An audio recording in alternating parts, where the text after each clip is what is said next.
Dengan yang utuh dari negara, bukan hanya umat temenang nyandung karena itu menyakiti istri yang tua. kaum disabilitas akan mendapat perhatian yang sama.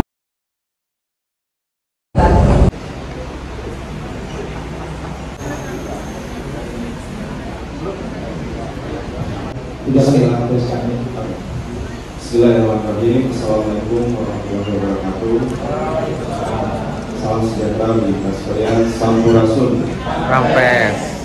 Intinya kami pasangan dari 02 Marudani memiliki program yaitu visi Kota Bandung dari HD itu sebagai Bandung Kota Kreatif Dunia yang maju, agamis, sejahtera, dan berkelanjutan menuju Indonesia Emas 2045. Jadi kami mengusung kata-kata kreatif dunia itu sebagai tonggak utama untuk program-program kami, dan juga tentunya kami keliling Kota Bandung hampir selama kurang lebih 4,5 bulan, bertemu warga, masuk ke gang-gang, ya, bertemu dengan para ibu-ibu, tokoh masyarakat.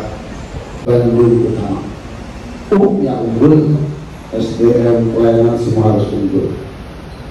Pemnya terbuka, Kota Bandung akan menjadi kota inklusif dari semua suku, agama, dan semuanya. Haknya amanah. Kami akan membuat manajemen pemerintahnya amanah.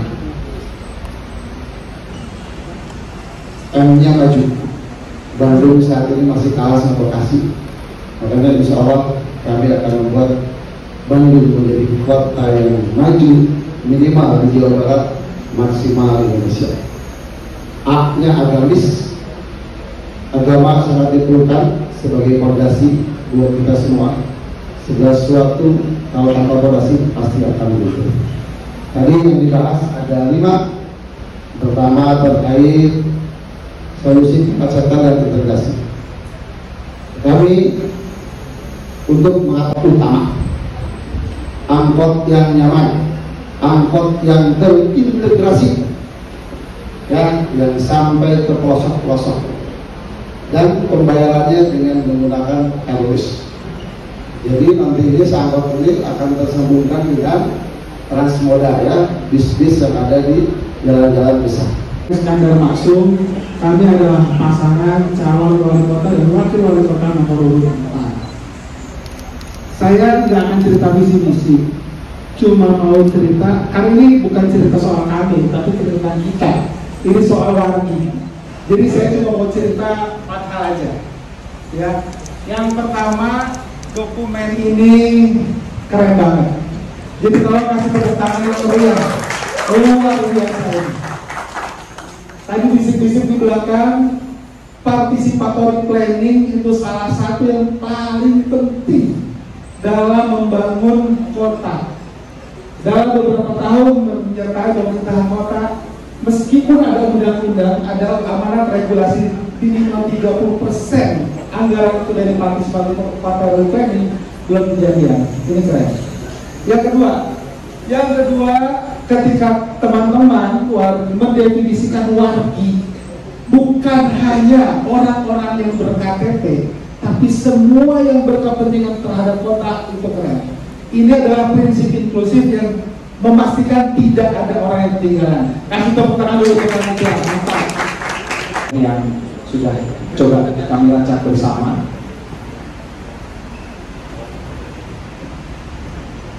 Sekarang kita merebut.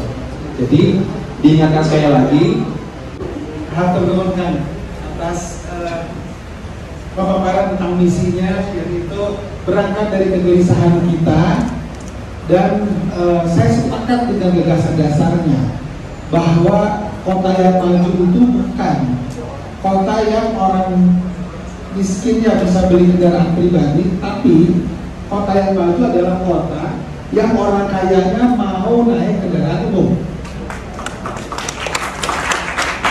Berarti tugas kita, tugas pemerintah adalah menyediakan angkutan umum yang tadi disebutnya aman, nyaman, efektif, efisien, berkeadilan.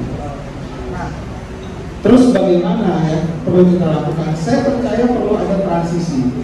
Jadi kalau Bandung mau jadi metropolitan, maka kita perlu transportasi berbasis rel, tapi mahal. Jadi kalau bicara 2029, rasanya nggak kekejar. Solusi awalnya adalah bis menggantikan angkot yang diubah menjadi feeder.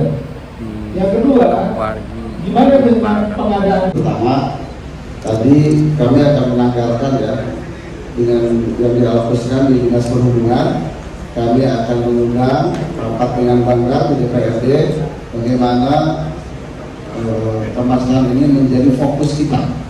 Makanya kami akan membuat tadi angkot utama. Jadi angkot ini menjadi sebagai feeder. Supirnya kita gaji, angkotnya kita buat nyaman dan terintegrasi semua sampai ke pelosok. Apa yang menjadi kendala dibilang tadi betul sekali. Jadi feeder ini tidak boleh ngetek lagi nanti. Jadi angkot ini kalau sudah digaji sudah harus mencapai target. Kalau dari A sampai ke jalan ini 15 menit, makanya kami punya sistem nanti kemana-mana itu hanya 15 menit. Oleh karena itu angkot juga banyak komplain ke kami kan, angkotnya harusnya, termasuk juga kami akan bekerjasama dengan pemerintah provinsi maupun pusat terkait pembangunan jalan raya semua. Nah, terus juga angkot utama ini.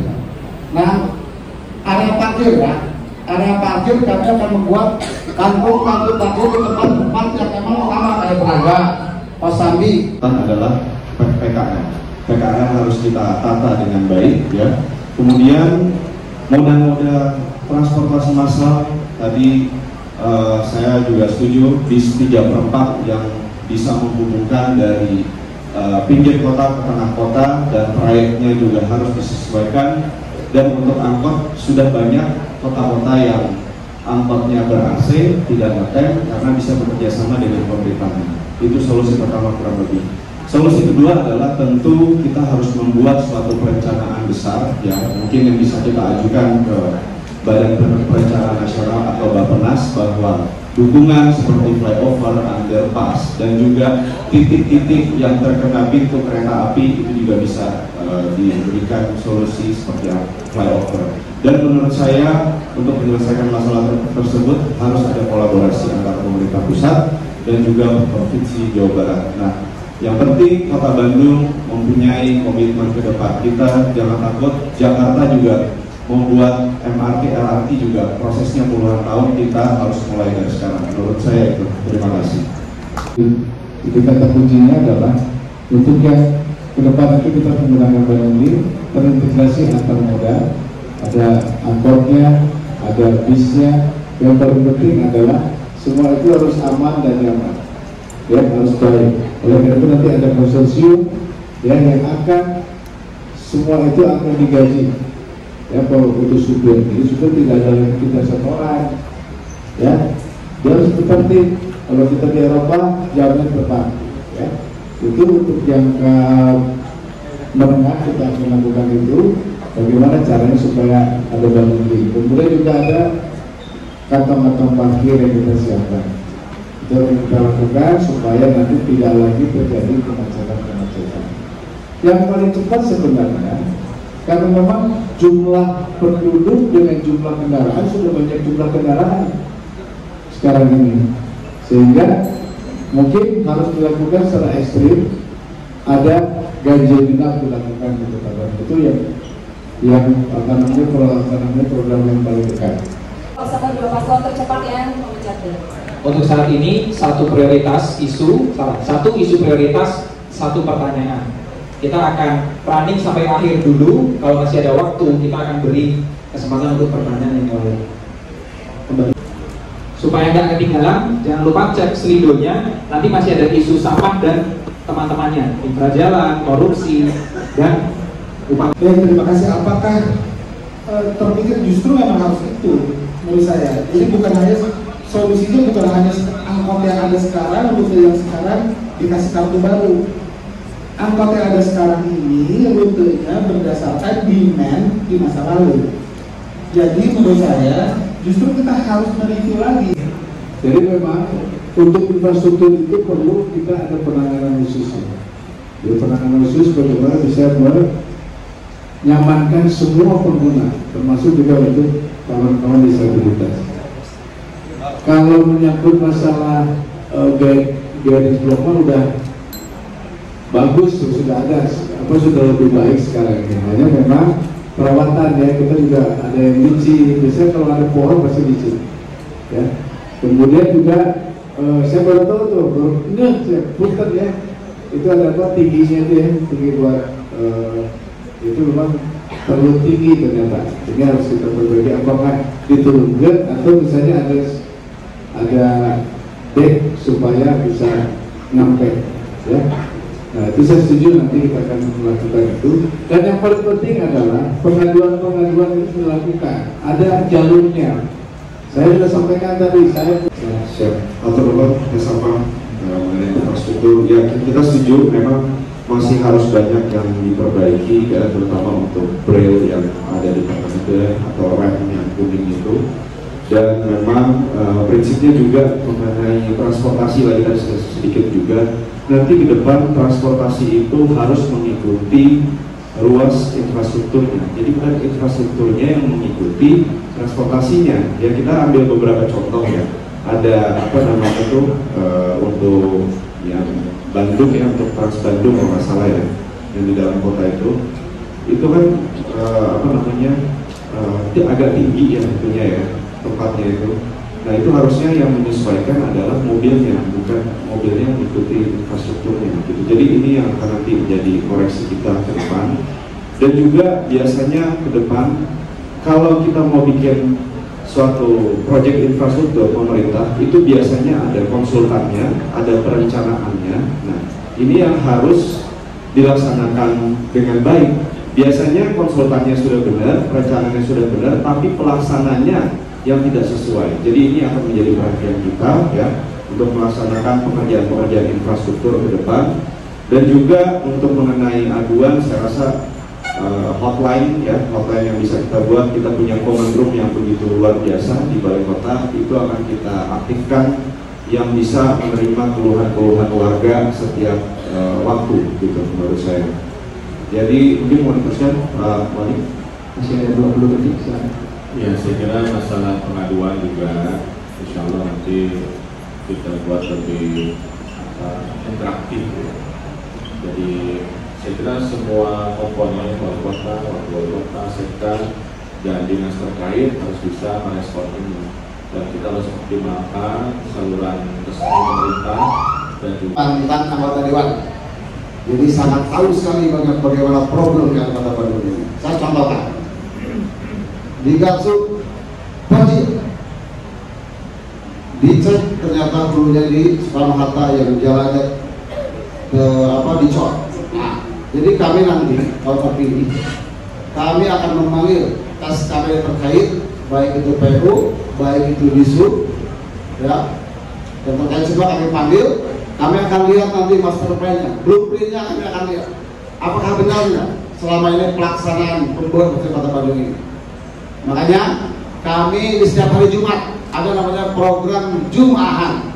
Sesudah saya mengisi khutbah Jumat, kami dari jam 1 sampai jam 2 akan menerima curhatan warga, siapa yang bisa. Kami akan menghadirkan SKPD, semua kadis hadir di sana untuk aduan. Itu satu. Kedua juga kami punya comment center yang kami buka insya Allah. Karena kami pemimpin yang insya Allah akan peduli kepada sumber aduan, karena saya ketua RW sekali lagi sangat paham, langsung responsif insya Allah. Oleh karena itu kami akan mengaudit semua infrastruktur yang ada di dalam Kota Bandung. Contoh, suatu proyek ini kami audit, baik itu jalan, baik untuk pembangunan dan lain, kami audit semua. Kenapa? Supaya transparansi, efisiensi, dan terjadi kualitas yang sangat hebat. Karena apa? Tanpa diawasi kadang-kadang kontraktor atau pihak ketiga osok korupsi, apalagi kontraktornya ada bermain dengan pihak dinas, seandainya kalau ada yang ketiga ini bukan tuduhan ya. Pada sebelum dan sesudahnya, dulu sempit, naik turun, ada jalur hijau yang sebenarnya nggak kepake juga. Kemudian kita ubah itu, trotoarnya jadi lebar, rata, ada guiding blocknya. Meskipun belum ideal, betul ya? Tapi prinsipnya adalah beberapa hal. Pertama, infrastruktur mobilitas itu harus inklusif buat semua orang, gitu ya. Yang kedua, ketika itu kita mau jadikan sebuah regulasi, ternyata kita nanti akan ketemu dengan bagaimana how government works. Gagasan-gagasan kita sebagai warga ini kita perlu kita rumusin nih. Nanti ide kita nanti jadi apa? Jadi perwakilan, jadi perdata. Disitulah kita perlu wali kota yang mau dengerin warginya, sebetulnya itu aja. Nah, lalu terkait jalur pengaduan. Tapi saya punya pengalaman memanage perusahaan. Ini yang akan saya ceritakan. Saya cerita sedikit tentang bagaimana partisipasi dari seluruh elemen itu menjadi fondasi untuk kemajuan. Contoh saja, saya pernah mengurus perusahaan dan ketika ada laporan-laporan, entah itu dari konsumen dan lain sebagainya, itu menjadi satu masukan yang sangat luar biasa. Kebetulan ini ya prioritas sebenarnya ya. Jadi apakah bisa atau tidak bisa, harus bisa. Ya, itu karena itu merupakan bagian dari layanan kita, layanan publik yang menjadi nasional. Jadi yang menentukan itu pemerintah pusat dan sudah lama ini direncanakan dan uangnya sudah parkir 8 triliun. Ya. Sebetulnya tentu saja ada plus minus, ya. Artinya jalan tidak akan menyelesaikan kemacetan. Tapi kita juga bisa melihat aspek yang positifnya, yaitu adanya investasi dan kemudian di situ roda perekonomian akan berjalan. Assalamualaikum warahmatullahi wabarakatuh. Perkenalkan, nama saya Gali dan tinggal di Kota Bandung. Yang saya hormati calon nomor 1 sampai nomor 4. Semoga semuanya sukses selalu. Saya ingin memberikan masukan. Ada masalah yaitu terkait mobilisasi. Dan yang pertama itu untuk kita sudah adalah warga negara, warga yang harus saya perhatikan, tidak boleh tidak diperhatikan.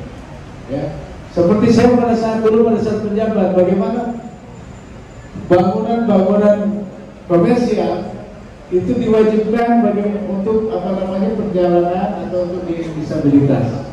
Itu sudah bertahap, ya. Jadi pelan-pelan. Nah sekarang kalau saya jadi wali kota, karena tadi disampaikan oleh Kang siapa? Gali. Kang siapa? Gali. Nah Kang Gali itu sampai 2029 ya. Mudah-mudahan 2029 kita bisa semua apa yang menjadi aspirasi daripada teman. Sebentar ya. Perda ini harus disosialisasikan. Siapa yang mensosialisasikan? Kami ingin berkolaborasi dengan siapa? Dengan para akademisi untuk Nanti menjelaskan Bandung punya 151 kelurahan, TPS-nya baru 135, TPST-nya baru 3, dicaringin menjadi sebagai acuan contoh buat kita. Insya Allah bisa kami terpilih, kami akan membangun TPST di 150 kelurahan, insya Allah sampai selesai di tingkat kelurahan. Kenapa? Saya tidak setuju justru. Kasihan warga ini sudah. Untuk menyelesaikan masalah sampah itu setidaknya harus 5 hal diperhatikan. Pertama, regulasinya, perwalnya, perda perlu kita revisi, perwalnya kita perlu sepakati, diurus oleh wali kota. Institusinya kita sudah ada DLH sekarang. Kalau HD usulnya nanti ada dinas kebersihan. Yang ketiga, secara anggarannya masih kurang kalau dibandingkan Surabaya. Kita ingin tingkatkan anggaran pengelolaan sampah. Salah satu kita kolaborasikan dengan ya, jadi saya bilang kuncinya adalah komitmen wali kota. Satu, untuk menyelesaikan masalah ada 5 hal yang penting. Regulasi itu harus kita perbaiki, revisi perda dan penetapan perwa. Kedua, institusinya harus kuat. Saya usulkan adalah dinas kebersihan. Yang ketiga, kita butuh anggaran yang memadai. Jadi PIPPK kita integrasikan untuk mengatasi masalah sampah. Jadi fokusnya sampah dulu, jangan bikin yang lain, jangan berhenti jalan dulu, sampah dulu. Kita kan udah krisis sampah bertahun-tahun berkali-kali. Ingat, 19 tahun nggak selesai. Salah satunya karena kita baru kumpul atau buang. Jadi masalah anggaran harus dicukupi. Yang keempat, teknologi yang dipilih, komposting, magotisasi, dan bank sampah. Dan kalau kita libatkan teknologi tinggi, gunakan RDF. Jangan bikin PLTSA, jangan bikin insenerator, karena sampahnya dibakar, nggak jadi apa-apa. Walaupun jadi listrik itu hanya sedikit, nggak bisa untuk penerangan skala kota, ya. Dan yang kelima, partisipasi masyarakat. Kalau masyarakatnya nggak ikut, nggak bisa kita nyelesain masalah sampah. Jadi nggak selesai. Jadi urusan sampah ini, menurut saya adalah sesuatu all cost. Kalau kita bicara anggaran, nggak mungkin cuma wali kota yang akan naikin anggaran kalau nggak disetujui sama dewan. Jadi wali kota dan dewan harus sepakat bahwa itu seringkali kedapatan bahwasanya banyak banget pungutan-pungutan liar yang tentunya akan sangat merugikan bagi Kota Bandung. Nah, oleh karena itu dari rumusan masalah terpilih akan melakukan manajemen pemerintahan yang aman. Kami akan meningkatkan integritas para ASN dan para pejabat. Kami nanti bisa terpilih akan melakukan merit system. Jadi pejabat, kepala dinas, kabin itu harus sesuai dengan kemampuannya. Makanya kami akan melihat jabatan 0 rupiah. Karena kami mendengar sebelumnya bahwa untuk menjadi kepala dinas, kabin itu harus tahun katanya, gitu kan? Insya Allah tidak akan seperti itu. harus dibantu. Jangan dibikin jadi lebih repot dengan misalnya kalau wali kotanya minta itu, setelah itu ASN-nya terpaksa untuk melakukan sesuatu yang di luar aturan. Jadi selama wali kotanya nggak minta yang aneh-aneh dan kasih teladan, insya Allah ASN bisa mengikuti yang baiknya. Pengalaman kepala daerah adalah berdasarkan dari proyek-proyek pemerintahan sendiri. Kita tentunya sekarang sudah bisa memanfaatkan teknologi untuk melakukan suatu hal yang transparan, ya. Di situ dari mulai perencanaan yang sudah tadi saya singgung, konsultannya bagaimana, itu bisa kita akses semuanya. Apalagi sekarang sudah ada yang namanya LPSD, ya. Semua bisa kita cek. Dan juga tentunya untuk yang politik itu semuanya berpolitik, bahkan orang yang netral juga berpolitik sebenarnya. ASN juga berpolitik, ayah ibu berpolitik di rumah. Jadi saya kira kalau kita mengatakan bebas murni dari politik, rasanya adanya di surga itu. Kalau di kehidupan nyata pasti akan ada infiltrasi politik. Hanya kita usahakan itu seminimal mungkin. Artinya seperti yang kata disampaikan, yang penting adalah keteladanan dari pemimpin. Ketika dia menjadi pemimpin dan kemudian aji mumpung dan kemudian dia tidak melaksanakan amanah yang baik. Komunitas muda empati. Nah, di sini saya ingin membahas mengenai isu upah murah, kerja tidak layak dan tingginya biaya hidup. Seperti yang kita tahu, Pak. Ekosistem ekonomi perlu menggerakkan mesin ekonomi. Makanya HD mengusulkan menjadikan Kota Bandung kota kreatif dunia yang maju, yang agamis, sejahtera, berkelanjutan menuju Indonesia Emas 2045. Jadi kata kuncinya adalah menggerakkan roda ekonomi dengan menjadikan Kota Bandung kota kreatif dunia. Untuk itu perlu kota yang bersih, jalan yang lancar, dan UMKM yang maju. Kita berkomitmen memberikan 200.000 sembako setiap bulan untuk warga tidak mampu. Terima kasih. Mungkin sebelum ke arah tadi, pertama untuk pemerataan ini kita tahu sendiri bahwa penerimaan buah tua ini hanya 112 ribuan Kota Bandung ini. Oleh karena itu banyak sekali masyarakat miskin yang tidak mendapat bantuan. Oleh karena itu kami akan mendata kelompok fakir dan kelompok miskin. Yang fakir tinggal dengan yang miskin. Yang miskin adalah mustahik tangan di bawah. Kita akan ubah menjadi mujahid tangan di atas. Bagaimana caranya? Kami akan membuat UMKM Center di 30 kecamatan. Kami akan membuat pusat inkubasi bisnis di 30 kecamatan. Kami akan membuat pusat kuliner di 30 kecamatan. Dan juga membuat job fair di 30 kecamatan dan membuat usaha di masjid dan di pesantren. hadir bagaimana mempermudah perizinan, membantu industri kreatif agar punya badan hukum, menyediakan co-working space, menyiapkan venue-venue untuk pertunjukan mereka. Ya, kita juga menyiapkan hibah 50-100 juta bagi mereka yang sedang startup ya untuk industri perfilman, dan minimal 1 miliar untuk hibah kompetitif. Jadi saya kira pemerintah harus hadir untuk kemudian mengembangkan industri yang ada di Bandung.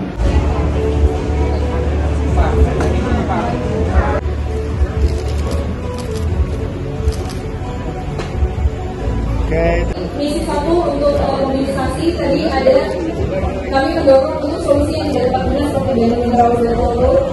Lalu kemudian di misi yang kedua di isu infrastruktur, dan kemudian ada fungsi dari tiga yang netral dan untuk semua difabel. Jadi kayak tolong solusi baiknya mungkin jalannya rata, kemudian kita tuh harus detail merencanakan, ya kan? Betul kan? Nah, lalu kemudian yang mengerti kedetailan itu teman-teman, sehingga komitmennya adalah melibatkan wargi dalam tahap merumuskan gagasan. Setelah wali kota dilantik, ada waktu 6 bulan untuk merumuskan rencana pembangunan jangka menengah daerah. Nanti harus ikut. Sip.